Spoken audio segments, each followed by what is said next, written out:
Audio Jungle.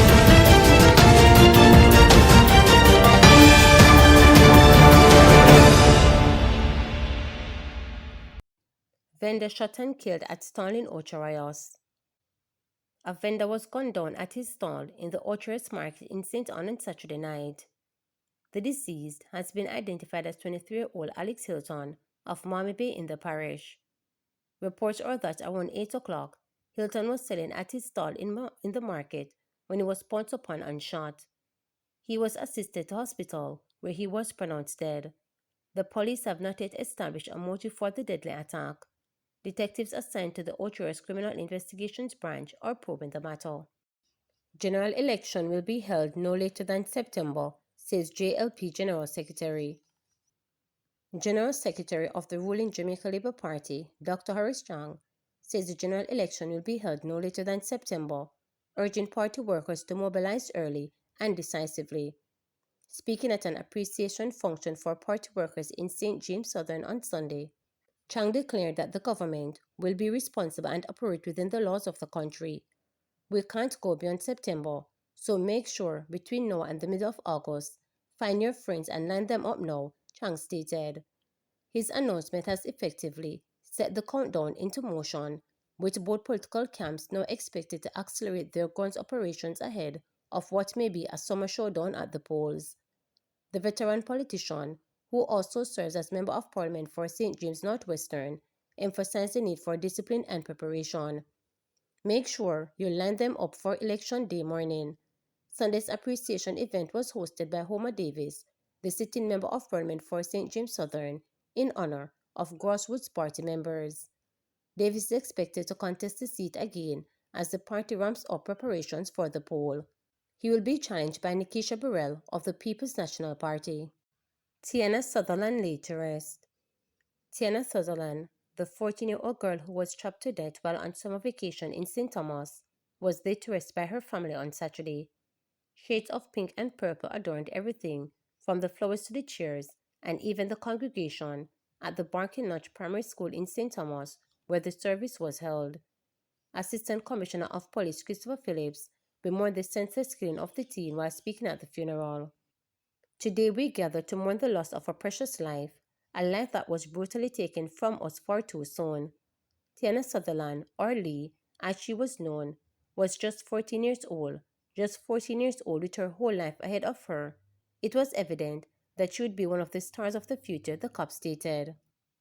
Tiana was killed days after arriving in Jamaica by an assailant who gained access to her home and chopped her several times before fleeing. Phillips reflects on the senseless loss of other children. As area commander, I've been seeing these situations from Daniel Rowe in St. Catherine South to Kelsey Ferron in St. Catherine North and now Tiana Sutherland in St. Thomas. It pains my heart, he stated. Kelsey was found dead in a barrel outside her home in May 2025, with police suspecting sexual assault, while Daniel was abducted in June 2023 before her throat was slashed and she was left on the street by her attacker. Phillips urged residents to become more alert and protective of the nation's children. It is a call to action for all of us to be vigilant, to look out for our one another, and to work together to create safer communities across Jamaica. But I want to urge the communities in St. Thomas to wake up and smell the coffee. We are living in a world that demands our attention and our collective effort to protect our children, he stated. Political analyst Linton Garden says PM battle with the IC may affect him in the next general election. Political analyst Linton Garden says Prime Minister Dr. Andrew Holness' battle with the Integrity Commission may affect him in the next general election, but maybe not as significantly as some expect. His comment follows recent reports that Dr. Holness' legal team will be advancing the appeal regarding the matter involving the Integrity Commission. This comes after Supreme Court Judge Justice Jarrett issued a ruling last Thursday concerning applications made on behalf of Dr. Holness relating to the lawsuit filed against the Integrity Commission. The suit pertains to investigations by the IC into Dr. Holness' statutory declarations. The judge ruled against striking out part of the Director of Information's affidavit as being scandalous, irrelevant, and an abuse of process, as was applied for by the Prime Minister legal team. Following the ruling, There have been fresh media reports on the Prime Minister's finances. Some have suggested that these issues could affect the JLP at the next general election, which is expected by September. Speaking with reporters, Mr. Garden said the Prime Minister challenging the IC is inconsistent with the approach that is expected of the leader of a government. Mr. Garden said he believed the Prime Minister should lead the country into the direction of accountability. Should the case be that we have a Prime Minister who is in legal battle with the body or the entity that is seeking to ensure honest, trustworthy, and reliable conduct of our political leaders. I think that's a bigger issue.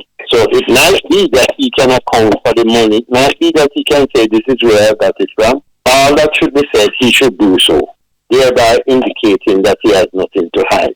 Taking the matter to court, seeking to frustrate and challenge the authority of the Integrity Commission is in my mind ill-advised and inconsistent with the approach that is reasonable to be expected of the leader of a government who will head the cabinet, which will have control of all the finances of the country.